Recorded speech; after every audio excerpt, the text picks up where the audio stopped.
తెలంగాణకు 10,48,000 టన్నుల యూరియా ఈ ఖరీఫ్ కాలానికి అవసరమవుతుంది అని అంచనాలు వేశారు. 10,48,000 టన్నులు కావాలి అని రాష్ట్ర ప్రభుత్వం చెప్పగా కేంద్ర ప్రభుత్వం 8,30,000 టన్నులు ఇస్తాను అని ప్రణాళిక సిద్ధం చేసింది.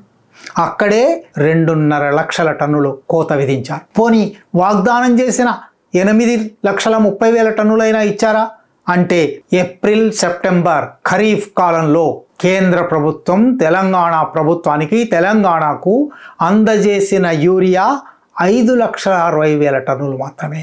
అంటే వాస్తవంగా కావలసిన దానికన్నా 5 లక్షల టన్నులు తక్కువ తెలంగాణకు అందింది. లేదా కేంద్ర ప్రభుత్వమే వాగ్దానం చేసిన దానికన్నా 3 లక్షల టన్నులు తక్కువ అందింది.